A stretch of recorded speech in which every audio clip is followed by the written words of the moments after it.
It's your friendly math tutor, Miss C here, to solve equations with rational exponents with you using the power of a quotient property. Here is how we're going to do this. We are going to start by simplifying one or both sides of our equation using the order of operations. Sometimes we call that PEMDAS. And we are treating one side of the equation like an expression. That's why we're working from P to S.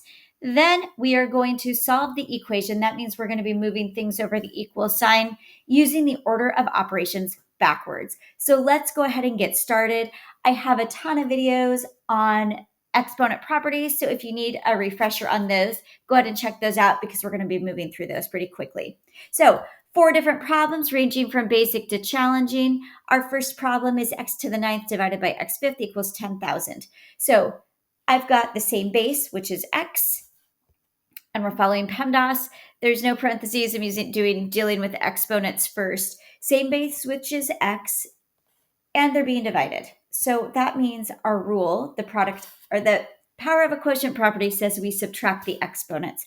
So when we subtract 9 and 5, we get x to the power of 4 equals 10,000. Now we have 2 ways we can move forward, and they are both correct. And I'm going to show you both of them in this first problem.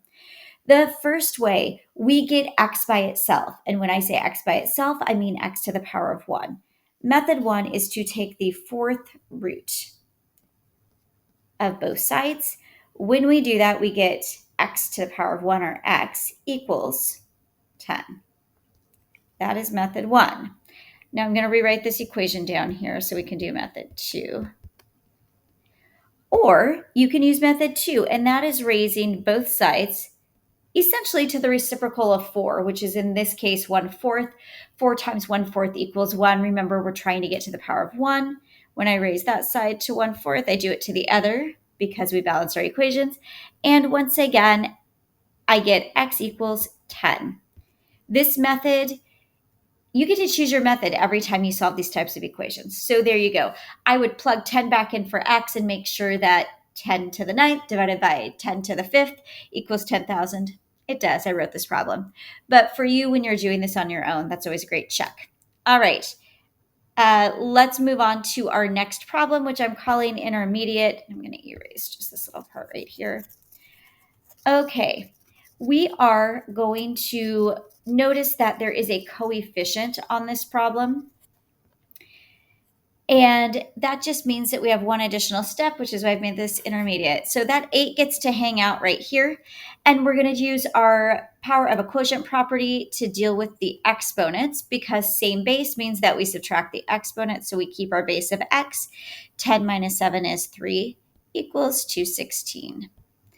All right. Now, we need to look at SADMAP. So we don't have any addition or subtraction to use. But next, we're looking at multiplication and division. And I noticed that it is 8 multiplied by x cubed. So I'm going to do the inverse operation of multiplying 8, the opposite of multiplying by 8, and that is division. So I'm dividing both sides by 8. When I do that, I get x cubed, right? Because 1 times x cubed is x cubed, equals 27. All right, again, choose your method. You could take the third root of both sides, or you could raise both sides to the power of 1/3. I love fractions, so I'm going to choose the fractional exponent method. I'm raising both sides to the power of 1/3. When I do that, I get x to the power of 3 times a third, which is x to the 1, also known as x, equals 27 to the power of 1/3, gives me 3. And that is the solution. Again, check your answer. Moving on to a slightly more challenging intermediate problem, you're going to notice we have coefficients in the numerator and denominator. I'm going to simplify the left side before dealing with the right side. And by dealing with the right side, I mean solving the equation. So here's what I like to do when I have fractions in the numerator and denominator. I like to deal with those fractions. So I know that 16 over 32 is an equivalent form of half. So I'm going to start by pulling half out, just like that. Completely equivalent to 16 over 32. And now I'm going to apply the power of a quotient property to our exponents because our bases are the same. So the base stays the same, and then I subtract the exponent. 7 minus 2 is 5.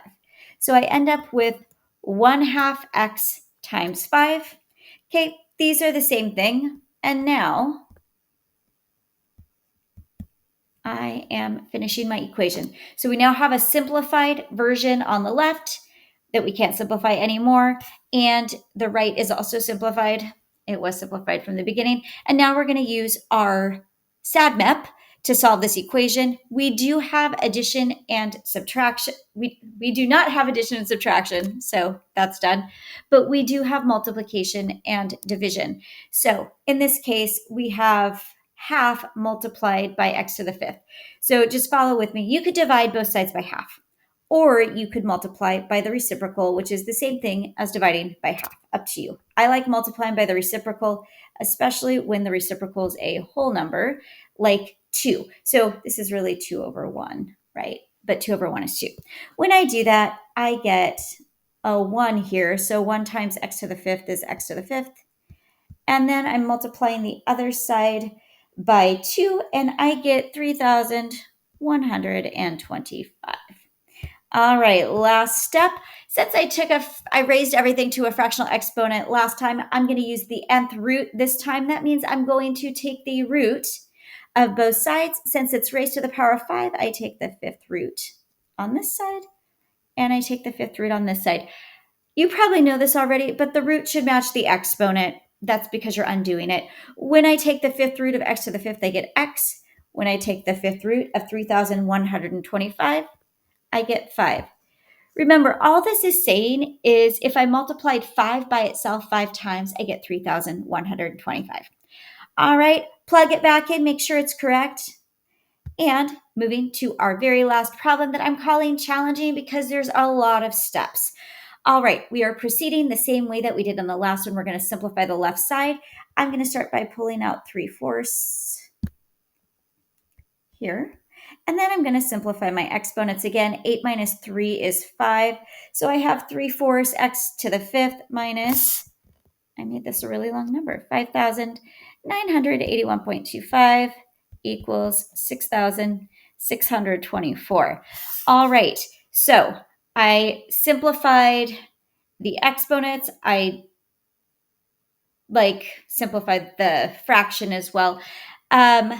And this is as far as we can go on the PEMDAS side. So now I'm going to deal with the solving part. We do have addition and subtraction. We've got a subtraction, so I'm going to do the opposite of that and add this to the other side.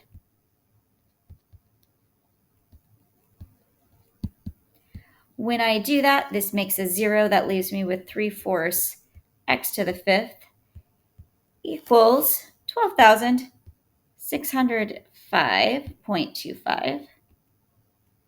Okay, now we have multiplication. We have 3/4 being multiplied by x to the fifth.